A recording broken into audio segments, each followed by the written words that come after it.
这一杯，敬我舅舅。敬王夫子。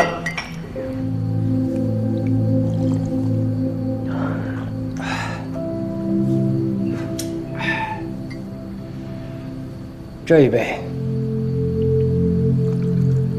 敬我师傅。敬冷骨汤。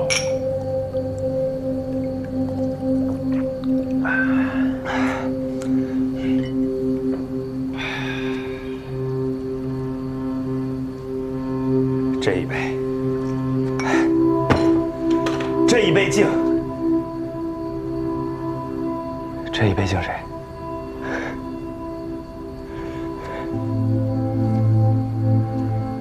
这一杯敬孔子。敬孔子，敬他千百年来白白的教人做人。教来教去，这世上还尽是些不做人事、不说人话、不长人心的人皮畜生。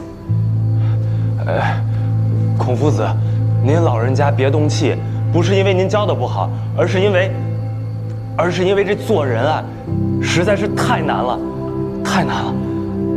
说得好，确实难啊！干他，干！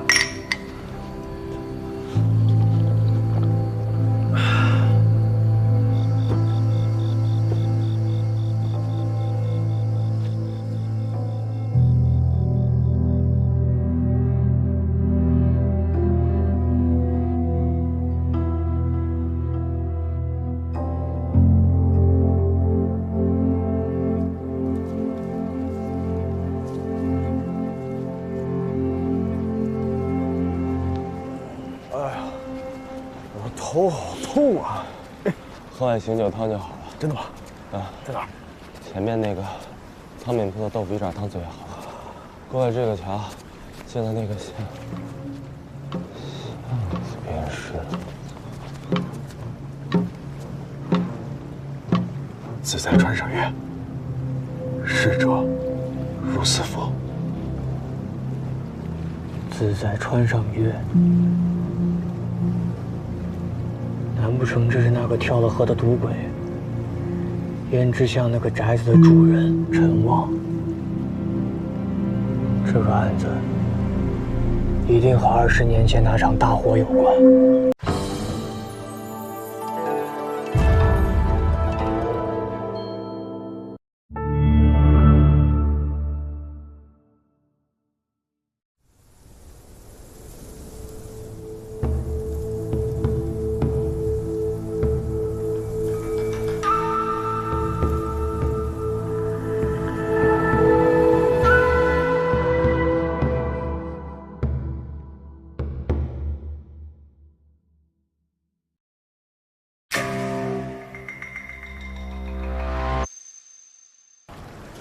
清水池塘不养鱼，这世上的坏人是抓不尽的。这帮小子现在至少都还攥在我的手里，只要别闹出什么大事就行了。就算是出了什么大事，我也知道去找谁。若是真有什么案子发生，他们几乎都能收到些风声。你说我们做捕派查案，怎么可能离得开这帮做访行打行的呢？对不对？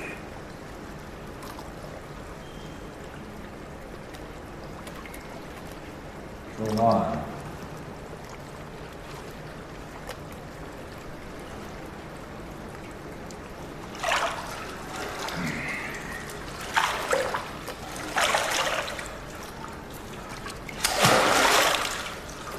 我知道，你的眼里根本就没我这个师傅。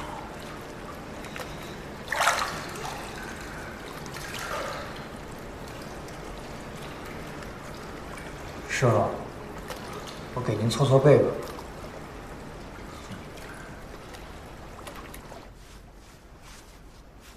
三更啊，师傅明日让你去把那帮访行打行的无赖全都拿下，你看可好？那感情好？感情好？好个屁呀！那帮访行打行加起来300多号人，你怎么拿？擒贼先擒王，我拿他们当家的。拿了以后呢，怎么定罪？他们坏事做尽，苦主和人证是大把的。苦主和人证，恐吓苦主售卖人证，那可是他们的老本行啊！怎么，你打算抢了他们的买卖不成？嗯，这样吧。师傅给你留个功课，从今日起，你私底下暗暗去查一下这帮做仿行打行的进项，给他们记本账，看看他们到底收了多少的不义之财。若真有一日你有机会去办他们，你就按账本取证，案子多了，自然有那些不怕死、不要钱的证人能够为你所用。师傅，他们做了什么买卖，又不会向我报账？再说，就是一个正经店铺，若没有账本，想知道他们挣了多少钱都不可能，更别提这些见不得光的买卖。这账，我可如何记？你该如何记，为师那可管不了，那得靠你自己去想办法。这匡扶正义啊，可比给你师傅搓澡那可费劲多了。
小狗，你来了，去后院井里打2桶水来。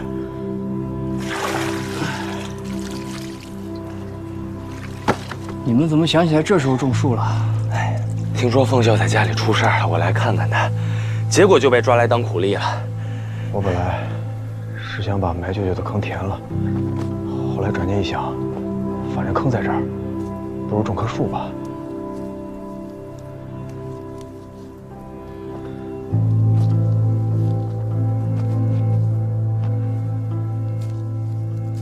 这是什么树啊？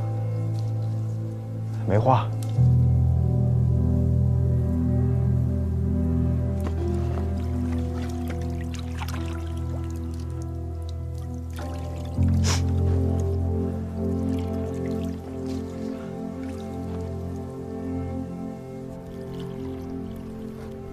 仵作怎么说？你舅舅的致命伤是在后脑。凶手是用那把铜戒尺反复击打他的后脑，针骨都打塌了。塞在你舅舅嘴里的，是一只无头的鸡雏。鸡雏？刚孵出来的毛茸茸的小鸡，砍去了头。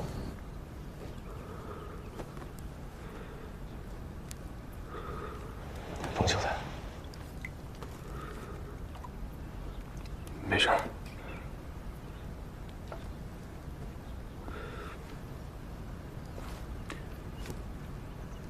知县老爷有何举措？他觉得这下严重了，竟然连杀了2个人，所以又去写公文。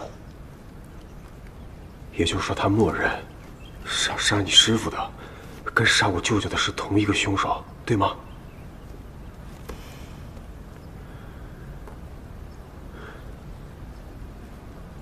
可杀你师傅是为了报仇伸冤，杀我舅舅是为什么呀？难道王夫子和冷头有什么交情？不可能，不可能。那会不会是这样？凶手小的时候在这儿上过学，没少受王夫子的戒尺，长大了以后又被冷头冤了。既然此番已经开了杀戒，那就索性把之前挨的板子都给还回来。不对，这样岂不要把得罪过自己的人都给杀了？这得杀多少人啊？不对，不对，不对，不对，不对！师聪啊，你说的对，我说的对吗？这些话就像仪式上的祭词一样。可为什么要选这些话呢？对啊，为什么呢？因为字多。嗨，这是什么解释啊？如果是我只想杀2个人，还要搞成仪式留下祭词，那祭词就应该是成双成对的。有理。如果凶手只想杀2个人的话，那么写出一副对联也会更齐整一些。所以，凶手多半还会再杀人。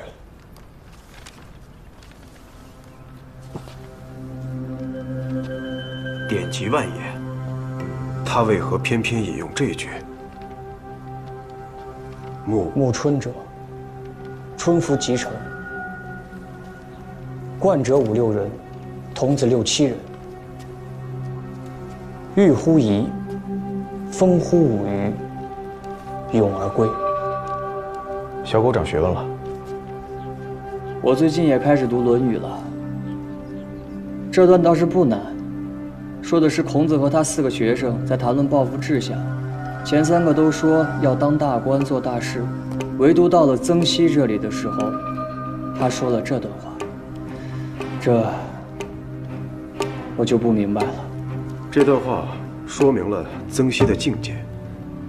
他并不想当什么大国高官，也没有什么宏图壮志。他最向往的，就是一个春游踏青的情景。最向往的事，那这就对了。你之前说过，这凶手引经据典是在当反话说的，他只引用了童子6、7人这半句。你舅舅又是私塾先生，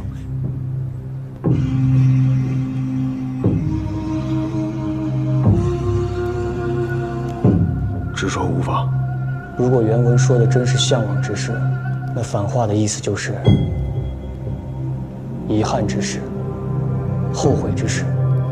凶手是说王老夫子做过什么与童子相关的悔恨之事。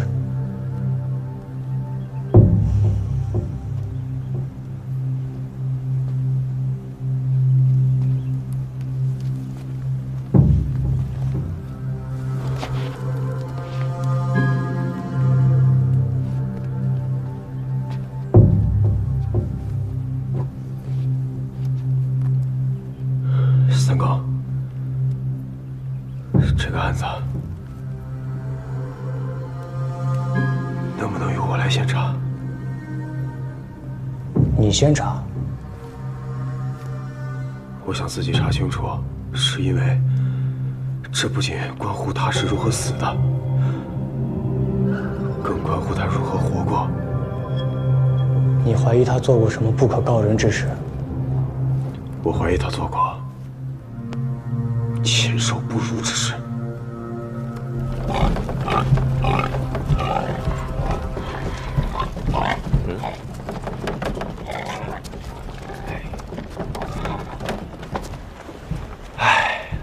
肯定是送到我们家去的。师聪，你的差事？我的差事，三哥，我的差事不要紧，倒是你，一头现在要开始收拾你了。这样，你服个软，你斗不过他。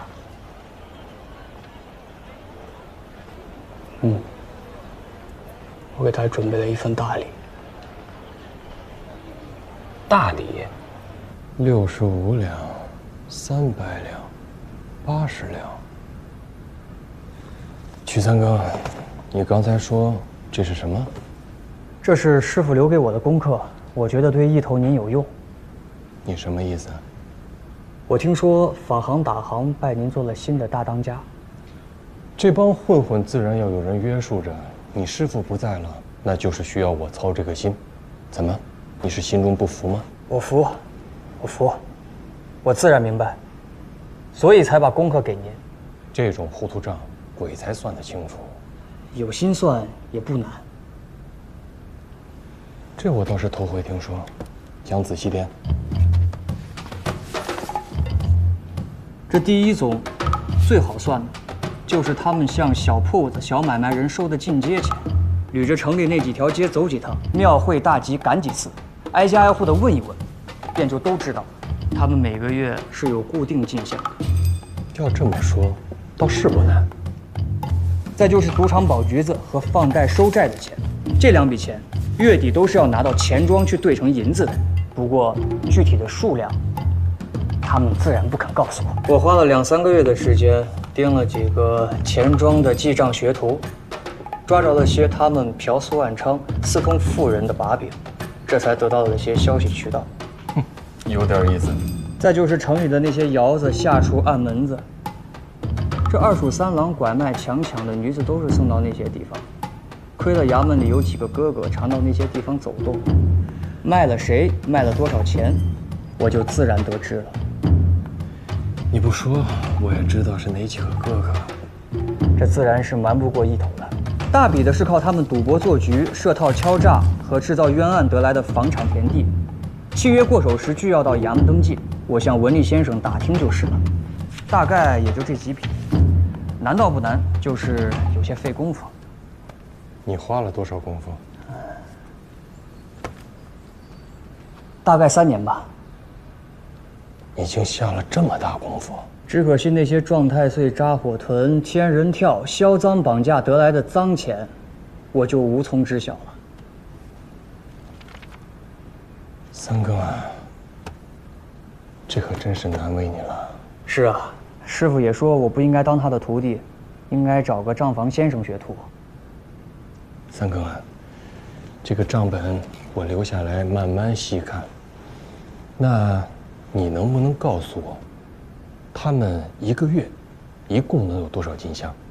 这2鼠3郎加起来，一月一共得2000两吧。这么多？那你知不知道他们以前每个月给你师傅多少孝敬啊？师傅没提过，我便也没问。总的加起来不超过50两吧。师傅每个月给快班兄弟1两的柴米钱，8成就是从这里来的。曲三更，这个东西可是值钱的紧呢，你怎么就这么轻易的把它给了我呢？这东西在一头您手里值钱的紧，在我手里可就一文不值了。我算是想明白了，我师傅不在了，在这衙门里，我总得有个人照应吧。前几日有得罪冲撞一头的地方，是我年轻不懂事，还望一头大人有大量，别往心里去。起来起来！哎，三更这是干嘛呀？啊，往日里听别人说你这个人，不懂世故，仗着师傅不把人放在眼里。今日看来，这人一旦开了窍，倒是个可造之才啊。你放心，你往后跟着我，不管以前你师傅是怎么待你的，我都加个更字。我倒没什么，就是前2天开阁的那个白毅，让他为我受持累，我这心里实在是……好说好说。你要是不跟我要点什么，你这账本啊，我还真不敢接着。一个白毅嘛，让他回来便是。本来也是一句玩笑话。谢过一头。哎，小事情小事情。这是为何？啊？给我们字画是干嘛的？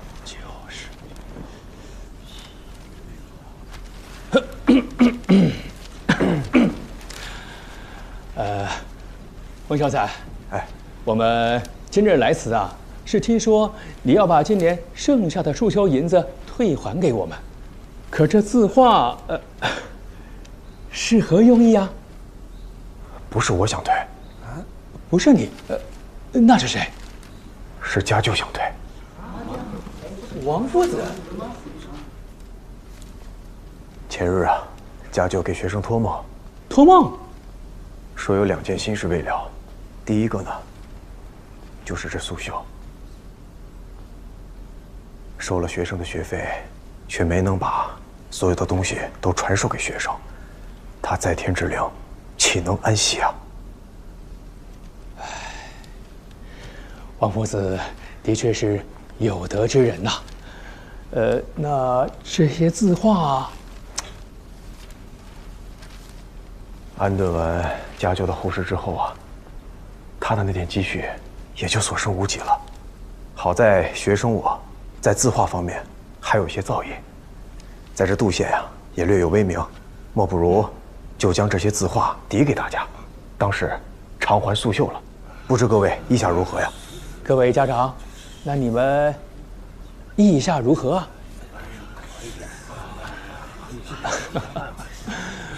满意，满意。这左右啊，都是凤秀才的一片心意。那既然如此，凤秀才，在家里还有一些事情，就先行告辞。哎，慢着，家舅还有一心愿未了。哦，他说，若是因为他的突然离去，耽搁了学生们的学业，那他简直愧对圣人，愧对先祖。他越说越激动，越说越激动，最后竟然情难自已，潸然泪下了。这，为了安抚家舅在天之灵，莫不如就让学生们再回来学习5日，如何呀？就由我来代手。冯秀才，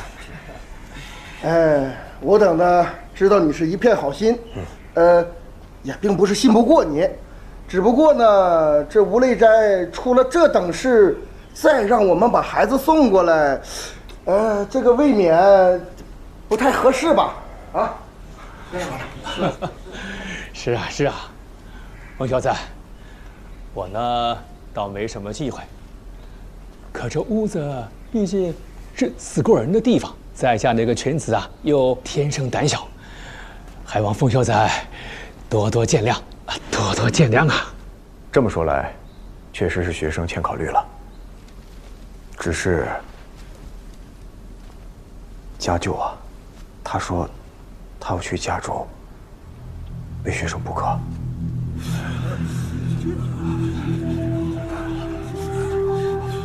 令郎若是胆小，那就别独自入睡了。晚上家舅若是去了，他没有文书，再背不过，那学生也不强求大家，能来补课的就举个手。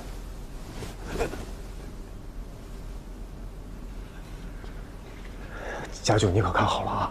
这些举过手的，咱就不用去了。感谢大家，没举手的也没几个了。如此一来啊，家舅也不至于太辛苦。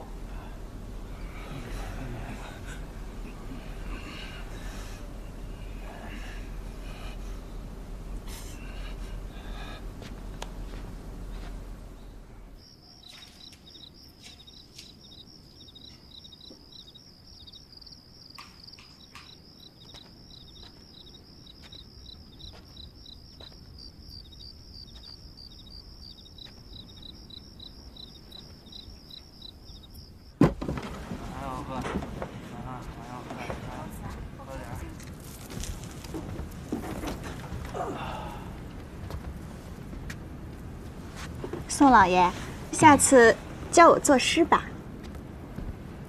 哦，你为何要学作诗啊？我长得不好看，又不会弹唱，总是上不了台面。英蕊姐姐也不会弹唱，可是诗做得好，所以恩客就多。诗岂是人人都会做的？英蕊姐姐命真好，会作诗，天天都有鲜鱼吃。鱼多好吃啊！春星，今天你也可以吃鱼了吧？就是，都是托宋老爷的福。我已经去厨房求过厨子了，给我一条大的。你家李妈妈也真是小气，客人虽少，吃条鱼还能把它吃穷了。我不是还有宋老爷这么个恩客吗？宋老爷1个月宠我1次，我1个月啊就至少能吃1次鲜鱼。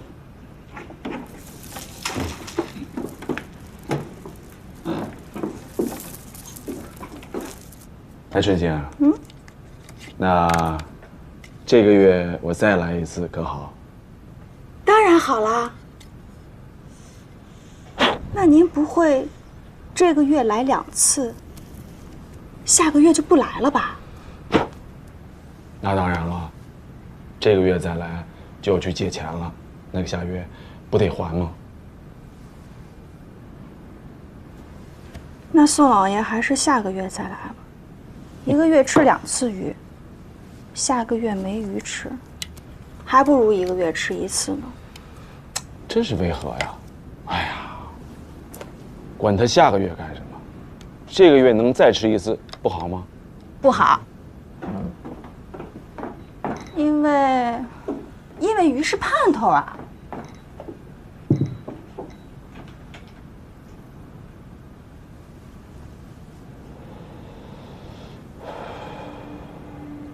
春星，如果以后我再不来了呢？或者我再来又不找你了呢？宋老爷，我是不是说错话了？鱼不是盼头，宋老爷才是盼头，宋老爷才是盼头。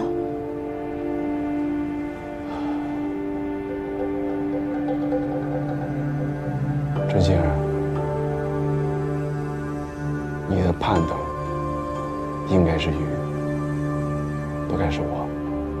你要记住，永远不要把人当成盼头，懂吗？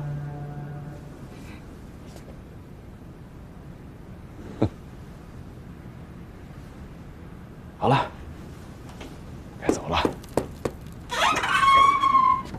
春县送客。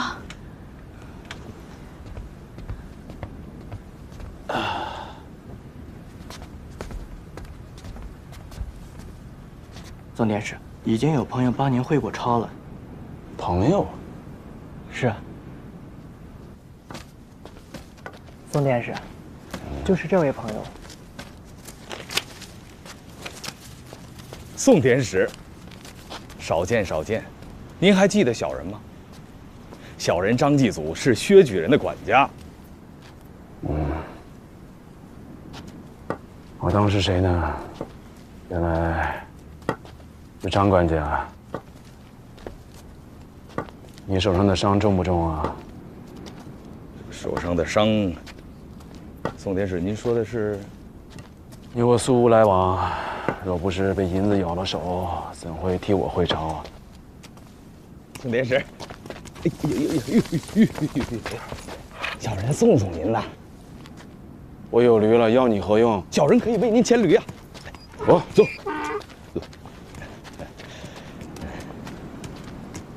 宋典史，小人也不瞒您了，确实有事相求。胭脂巷，就是翠华楼后门那里有一处无主的废宅，荒废了好多年了。您看，县里能不能把它卖给我？卖多少钱呢？您说了算。至于往县上报多少呢，也是您说了算。这中间就是那么点意思。那个院子我正好知道，不过可不是什么无主的废宅，有主。有主？不对吧？小人都打听过了，荒废了好多年了，草都1人多高了，房都快塌了。上个月冷捕头找过我，说过那个院子的事儿。冷捕头？哦，就是前2天死的那个。嗯，他对我说，那个院子一直荒废，经常会有一些狡猾泼皮在那里聚集，为了争夺地方，还经常动手斗殴。他问我县里能不能把那个院门用砖封上，我就查了一下，才知道6年前，县里已经把他都给了一个外来的客商了。可小人前几日去看，那院子还荒着呢。你说你们薛家家大业大，要一个破院子干什么？嘿，不是我们家老爷要，是小人我。您看，小人这也40好几了，也想成个家。本想着那院子虽然不太吉利，但想图个便宜。便宜怕是图不上了。那个主人听说是个行商，买了院子以后也未曾住过，而且现在人在什么地方也不知道啊。怪不得。小人前日去看，院子依旧荒着，可院子里多了点东西。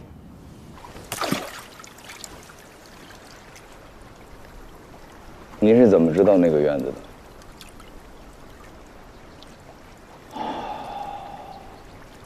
那之前是陈旺的院子，那个院子就在翠华楼的旁边，杀冷捕头，那是再合适不过的了。也不知道宋典史能否查出些什么。那宋晨绝非等闲之辈。我听说冷捕头那个徒弟正四处打听20年前的那场大火。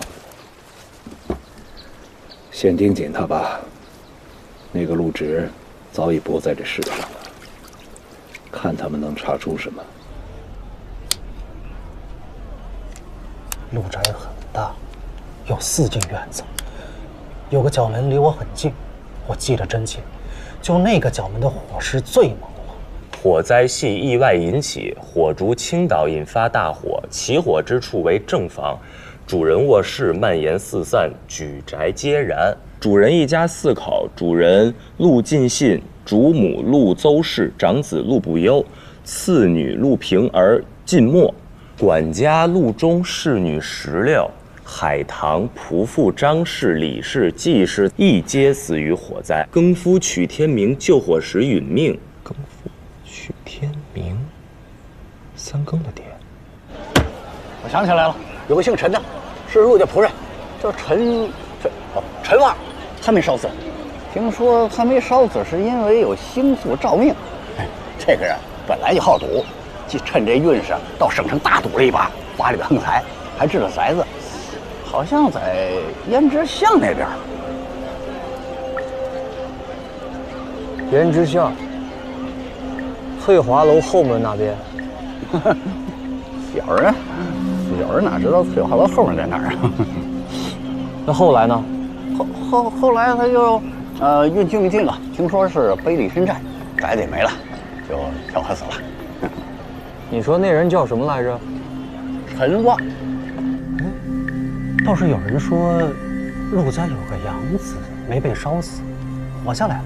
养子，说到陆家的这个养子啊，我倒是曾见过，那时也就15、16岁的样子。据说他以前是陆家捡回来的一个快要饿死的小要饭的，给陆家大爷呀当书童，甚是得赏识。后来呢，便认作了干儿子。他叫什么来着呀？他叫陆不直找陆直，一步登天就应了时啊！对，他叫陆直。书童陆直，家仆陈旺，护院张贵，厨师尤二，此4人幸存。刘大哥，这幸存的4个人现在何处？这如何知晓啊？又不能让他们定期到衙门来报到。那我要查这4个人的户籍。查户籍啊？行，请移步隔壁黄册库，恕我还有正经公务在身，自己查吧。行，自己查就自己查。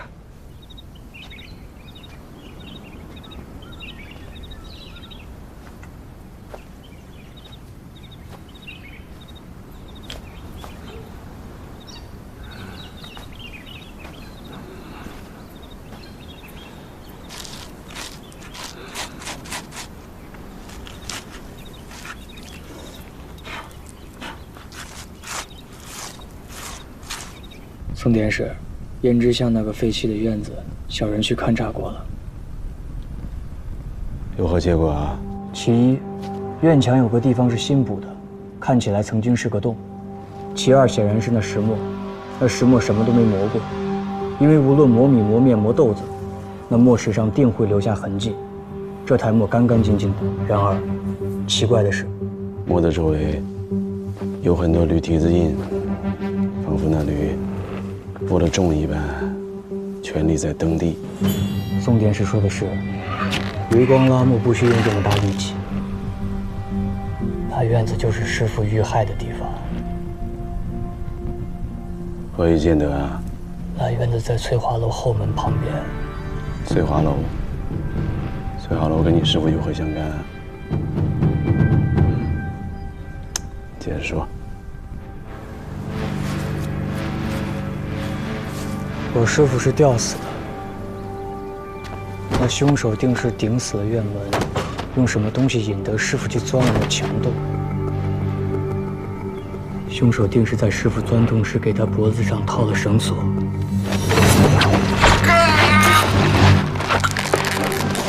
绳索缠在磨上，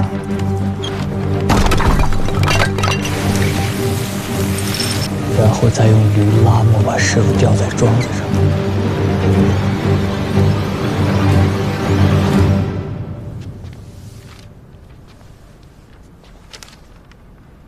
还愣着干什么？咱拆去吧。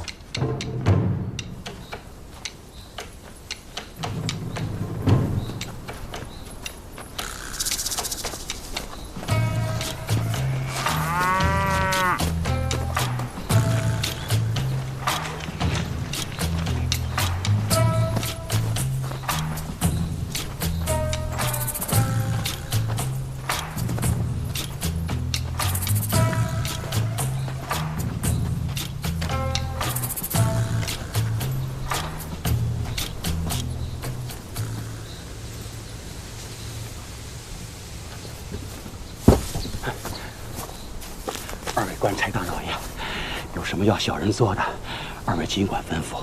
你便是石匠司宝柱？哎，是，小人便是石匠司宝柱。到衙门里说话吧。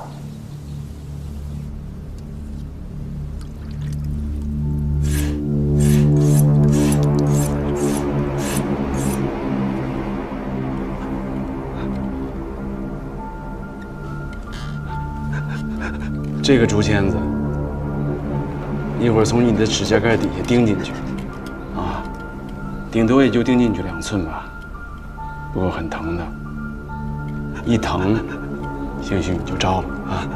来，上前。求你不要，老爷，我是个石匠，你不能毁了我这双手啊！我全指着这双手养家糊口。那我提点你一下，本月初8。你在何处啊？我在工棚啊，我一直在工棚干活，都2个月了，我没有离开过呀。一直没有离开过吗？没有啊。哦，不对，我离开过。上个月8月中，我去了一趟城里，给人家去交活去了。什么活？就是一盘石磨，我和儿子一起给人家送到家里，就在胭脂巷的一处院子里。那个院子看起来像是要荒废了，客人说要改成豆腐房，所以才订的石磨。那个客人是什么样子？那客人大概7尺开外，他怪怪的，他一直戴着一个斗笠。他来订货的那天，因为下雨，所以我也就不以为奇。可是我去交活的那天没下雨，他还是戴着那个斗笠。你看看，谢谢。来，咱走。你并没有看清那个客人的长相。我看是看了，我就是不知道该怎么说。啊，他那个胡子长得就跟庙里的判官似的。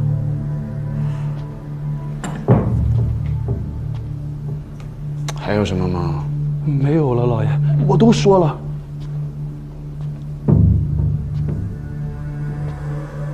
你可要说实话。那个人我可见过，瞒不了我的。大胡子。哦，对了，他的手很细，还留着指甲。哎，谢谢。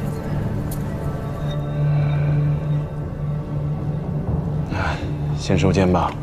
哎，老爷，我都说了，我说的都是实话呀，老爷，我冤的，老爷，我冤的，老爷，我冤。宋典史，这个史将要关多久？关到破案。什么？每月500两？那对你们来说也是九牛一毛。不是前几天刚说了50两了吗？前几天我还不知道几位当家的锅里有那么大油水呢。几位当家的？整个县里，士农工商贩夫走卒，哪个不是靠衙门给饭吃的？怎么到了你们街面上，就成了你们吃肉，让我们衙门口的喝汤？这像话吗？狗屁的吃肉喝汤！你这是让我们一众兄弟喝西北风了！你兄弟多是吧？我兄弟也不少啊。我告诉你，从今往后，每个月500两的常例分文不能少。另外，再有个什么官司案子，咱们另算。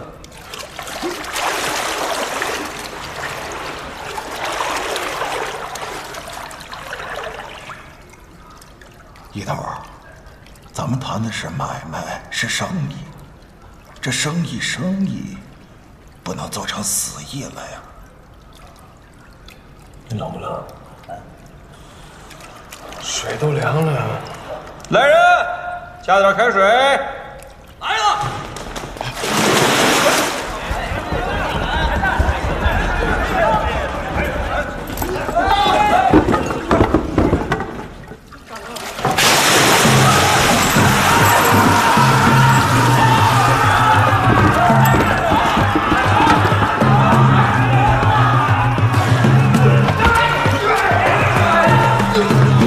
我一有靠现在身兼着灶快2班的都头，手里攥着你们的生死，跟我谈生意，谈什么？哼！我劝你聪明一点，花钱给自己买条生路吧。姓易的，你别把事情做绝了。我看是这儿太闷了，几位当家的都昏了头，忘乎所以了是吧？兄弟们，把他们插出去。让他们凉快凉快，透透气，清醒清醒。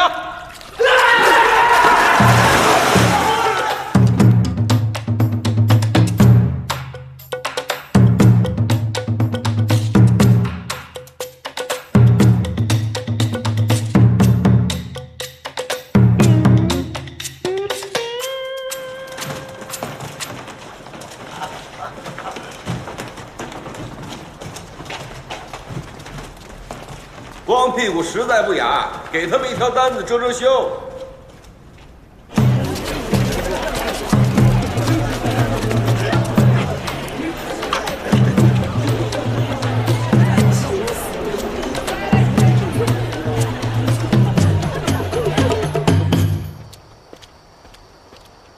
娘，三更回来了，今天灯笼没灭吧？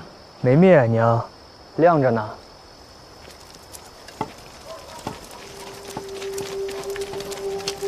怎么了，三更？出什么事儿了？没事，娘，没事的。跪！吾皇祖恭请三更哥前去议事。别去，三更，别去啊！没事的，娘，我正等着他们呢。带路。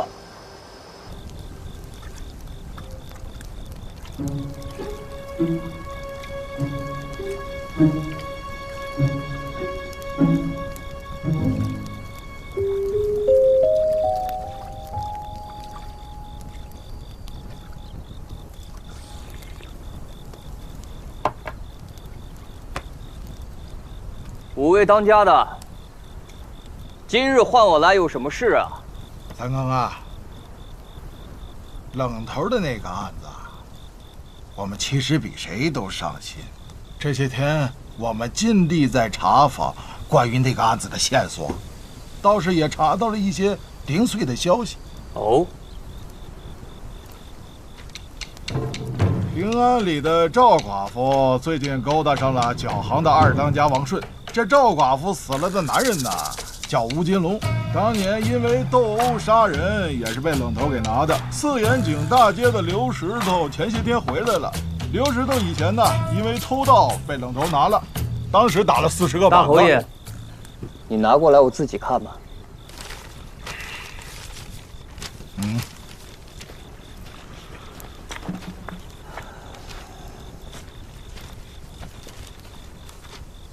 多谢五位当家的，这些人我都会留意，还望五位能继续查访，祝我早日破案。那是一定。那三更就先行告辞了。哎，三更，别急着走啊！我们备了一些酒肉，想让我们兄弟吃几杯酒啊！大侯爷，三更我就直说了，你们叫我过来，怕既不是为了线索。 也不是为了吃酒吧，我就不拐弯抹角了，的确是有事相求。若是为那一班头之事，就不必说了。他身兼造快2班都头，我一个小小捕快，爱莫能助啊！哎，三哥，你别说此等话呀，能跟一头斗上一斗的，也就只有你了。三哥，你若不帮我们，就光凑那月例银子，就活烧屁股了，我们就没有余力。 没有余力再顾些旁的别的了。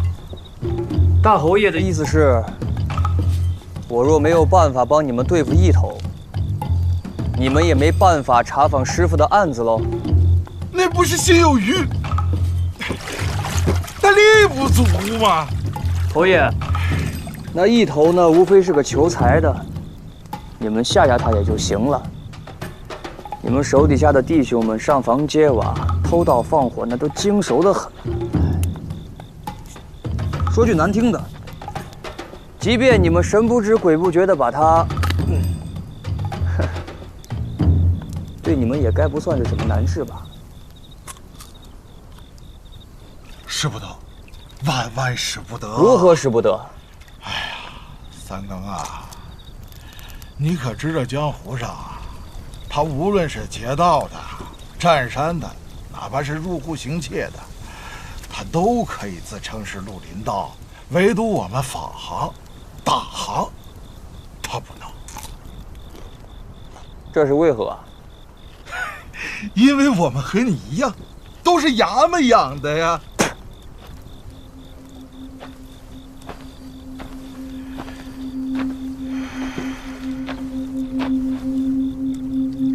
你说什么？说起我们武侯府啊，县里的百姓谁不怕我们呢？但那是我们的势力吗？不是，那是衙门的势力。县里的百姓怕我们，不是因为我们人多手狠，而是因为无论我们行什么事，衙门都会不管不问。所以啊，我们定了个规矩。什么规矩？不伤官人。如此说来。 这杜县人人都怕的武侯府，倒是不敢伤个衙门里的班头。那是万万不敢。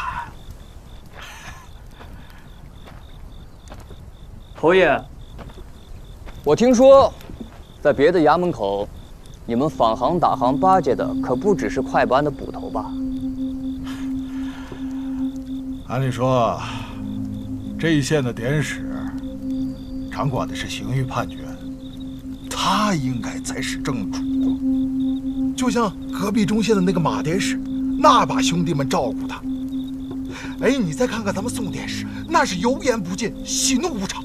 他也不知道是什么门路，历届的县太爷都拿他没辙。你说这门子我们怎么走得通啊？你们走过吗？如何没有走过？人都说伸手不打笑脸人，可这宋典史啊，连送银子的都打。 别的官员是雁过拔毛，可他呢，是人过拔牙。这我自然知道，所以这办法也在里边。什么办法？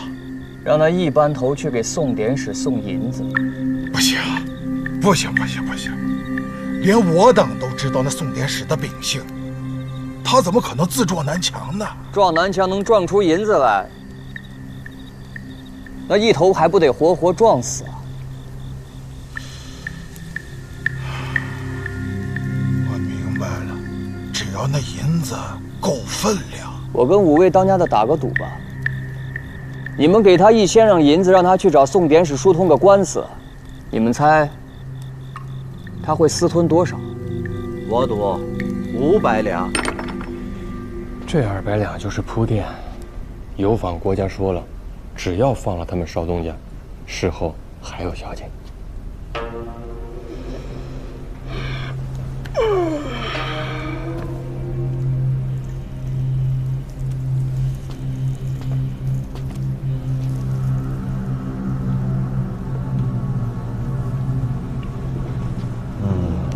一班头，我听说游方的少东家是打断了人家2条腿啊。是，可那也算事出有因嘛。谁让那小子先踢了少东家的狗呢，是吧？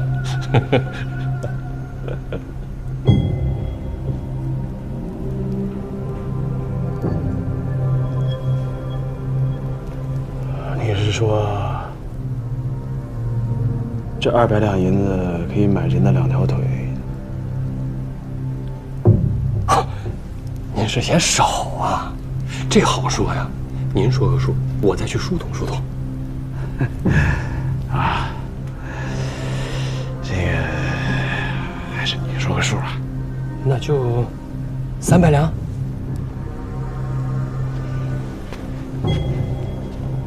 这300两银子。够买你的清闲吗？宋典史，您这话是何意啊？一班头，我听说自从你代管了快班以来，忙的是不亦乐乎啊，把那2署3郎都整得光屁股上街了。你也是这把年纪了，如此辛劳，是不是把脑子也给忙糊涂了？你是头一天认识我宋晨吗？也怪我一时疏忽。这样吧，从今日起，快班的事你不用过问了，由我直接来管。别呀，宋典史，这可使不得呀！您不能因为这个去免了我差事呀。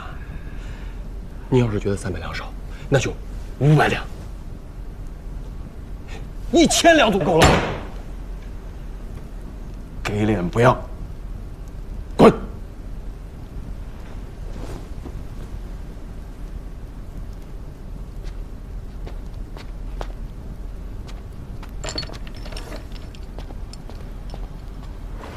年挣钱，3年18000，1年3万，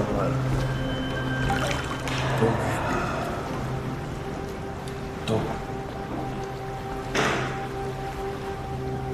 许三更，你们干嘛？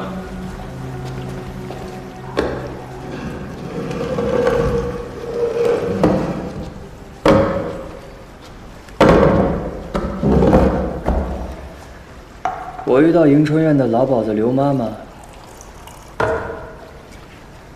她说你好久都没去了。迎春院，你什么意思？宋典史让我来问你，迎春院那个新来的粉头，是不是让你包了？宋典史，他问这个干什么？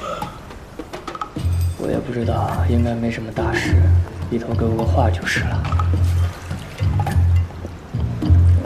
我是跟他们家妈妈说过这么一句，包银多少？我就嘴上说了说，我没给包银呢。嘴上说了说就给包了，还是一头有面子啊。那个刘妈妈跟我抱怨，说这个粉头来了快2个月了。因为您包了，都不敢接别的活。2个月，他胡说，那分头就不挖才来的，1个月都不满。就他来的那一天，我去的迎春院。这日子您怎么记得这么清楚？不就张主簿调任那天，本来是要在迎春院给他践行的，还有立班催头，几个文吏，加起来得有8、9个人。宋典史到底问这个干什么？他没说，我也没敢问。我估计啊，他也看上那个粉头了。要我说，一般头跟他抢犯不上。不抢，不敢抢。那我就给宋典史回话，说您没包就是了。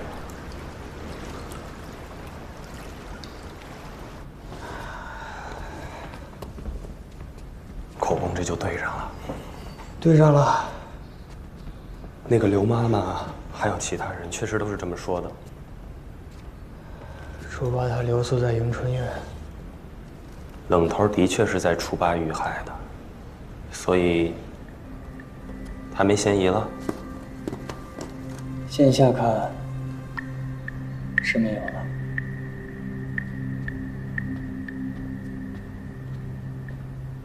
那2署3郎之前的靠山是你师傅，确实是师傅在约束他们。冷捕头死以后，他们又投靠了一班头。小人也有所耳闻。现在一班头被我免了快班的差事，他们又会去找谁呢？我听说在别的衙门，访行打行的总当家都是典史老爷。他们之前的确是巴结过我，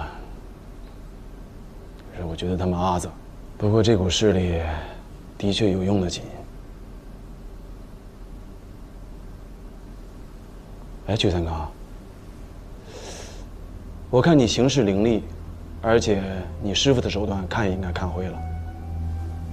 不如这样，我当你的靠山，你去执掌他们可好？那曲三更不过是个小捕快，怕是罩不住咱们吧？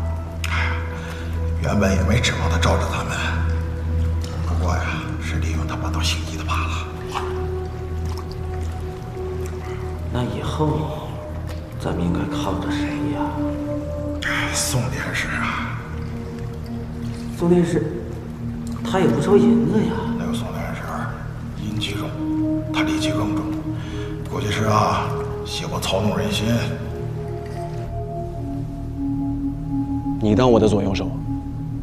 至于银钱上的事，就由你做主。说到银钱上的事，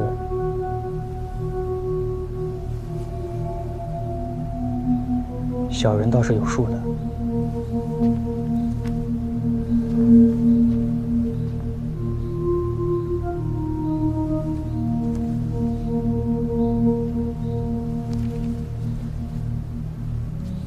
这个账本你还给谁看过？我师傅，还有一头。哦，我抄了一本给一头。怪不得。这么说，你是应允了？小人想请宋典史先应允小人一件事。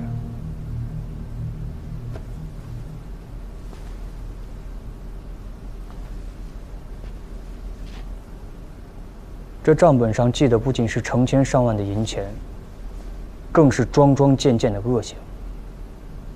小人要用这本账请宋典史的火票。小人要拿了2署3郎5个当家的，散了这杜县的访行打行。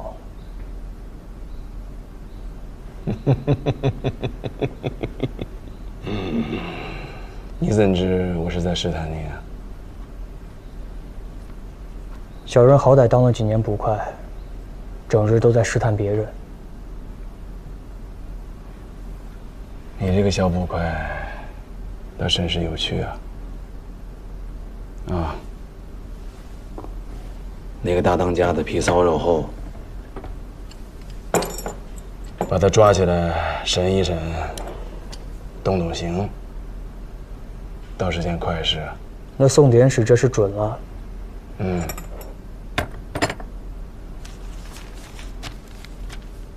不过那5个人可不好拿啊，况且你抓住一个，另外4个就跑了。把他们5个聚在一起拿就是了。他们5个约好了要请我吃酒了。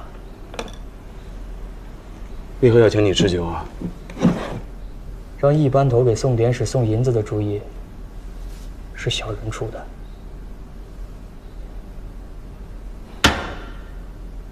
放肆！你居然连我都敢利用！宋典史，您刚不是说还想让我当左右手的吗？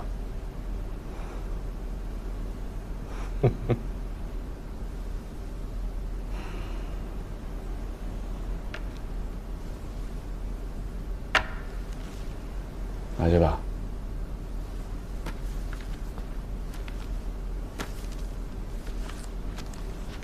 小人告退。滚！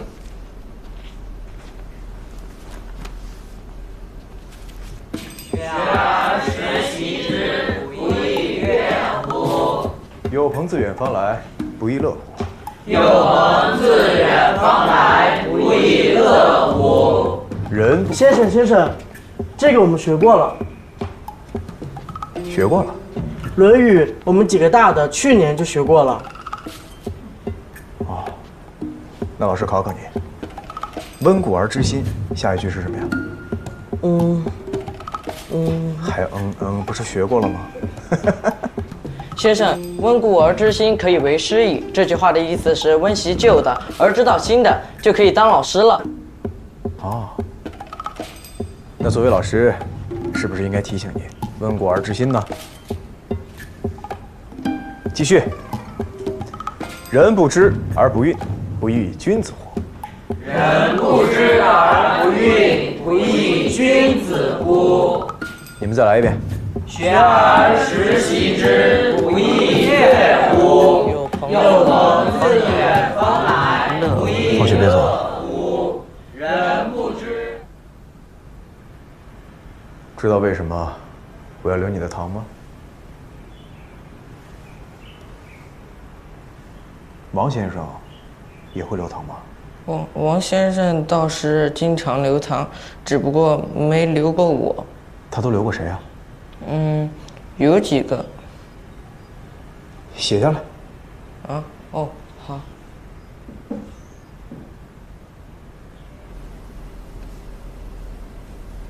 知道为何留你的堂吗？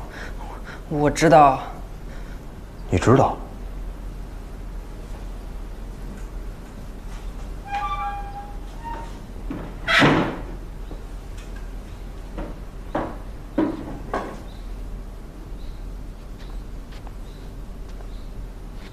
先生，您不贵吗？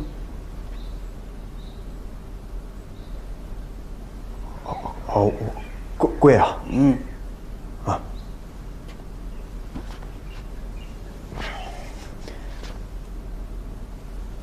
先生，反了，你得转过去。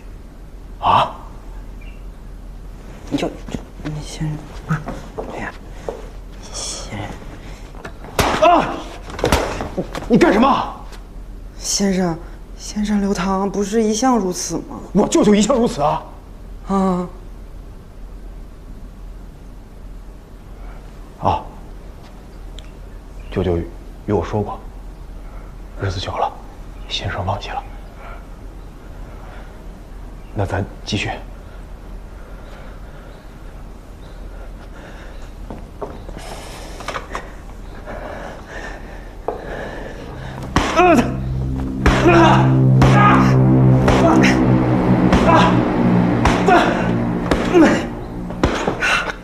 先生，够了吗？够了。啊！那先生，我能走了吗？还有什么别的吗？先生，您还要啊？不要了。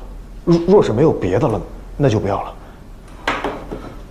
那先生，我告辞了。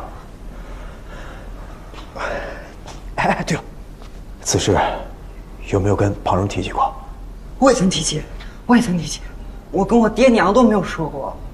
王夫子告诫过我，我说了就不能在这念书了，若是那般，我爹会打死我的。你爹是何人啊？我爹是刘家集铁匠。西门外丞相刘家集。嗯。你爹是铁匠，为何不让你在铁铺里帮忙，而是来这里读书啊？我哥哥多，我爹说家里总得有个识字的，王夫子又不收我的束修。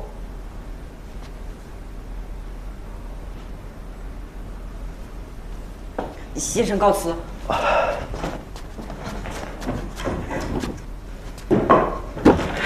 先生告辞。你动。这真是那孩子打的。啊，这板子打的，这小子肯定是当衙役的料。哎呀，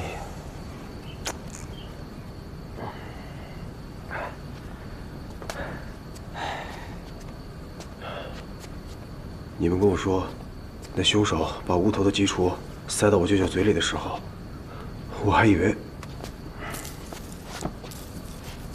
本来啊是想从这些孩童口中查出什么线索，哼，结果查出个更离谱的怪癖。我查了一下舅舅的账本，每年呢有3个孩子，他们是不用交束修的，全是穷小子，家都在城外。一是好封口，二是就算走漏风声，把他直接打发回家就是了，也不至于在城里传开。再说，要是一个铁匠的儿子给铁匠说，老先生隔3差5让我用戒尺把他打一顿，哼，那铁匠都得觉得他是疯了，免不了先打他一顿。我以前一直觉得，舅舅是我认识了一辈子的人，结果他死了之后，我才发现，我好像就从来没有真正的认识过他。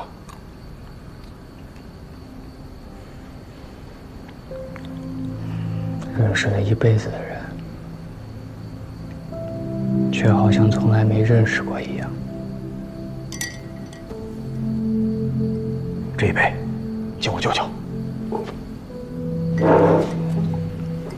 敬王夫子。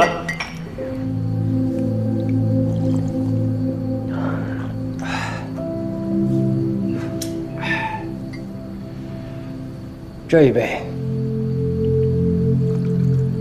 敬我师傅。敬冷骨头。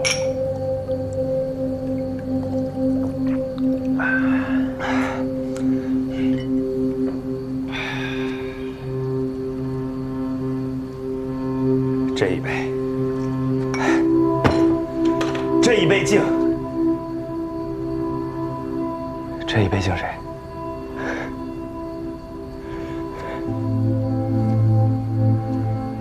这一杯敬孔子。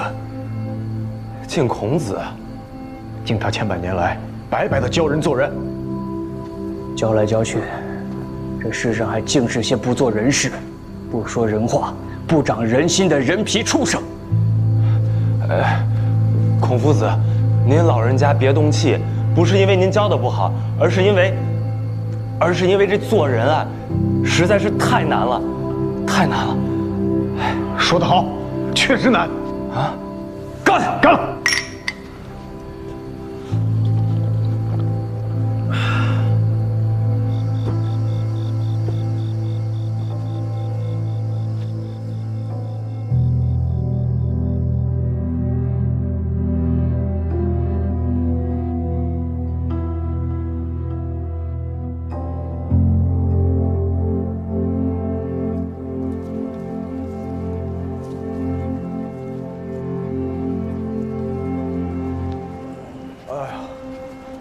头好痛啊！喝碗醒酒汤就好了。真的吗？啊，在哪儿？前面那个汤饼铺的豆腐鱼爪汤最好。过了这个桥，进了那个巷子便是。自在川上曰：“逝者如斯夫。”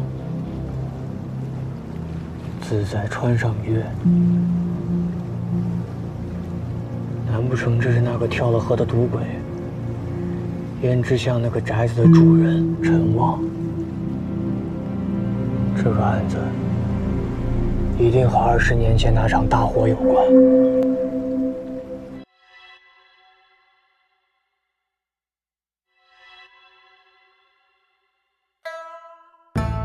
骨头的中间，刀刃的旁边，有些甜，有些黏，咬破了新鲜，咽下了陈年。有人哭，有人眠。我属荤腥，祭祀其生，总有黄秋，只见情。远方古道，情醉翻唱，野火不尽，岁岁枯荣。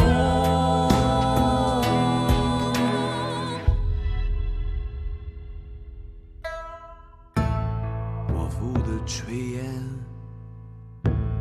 命运的上签，旧之前，换个圆。酒后的誓言，纸上的尘缘，风一吹就不见。我属荤腥，祭祀其生，总有黄秋。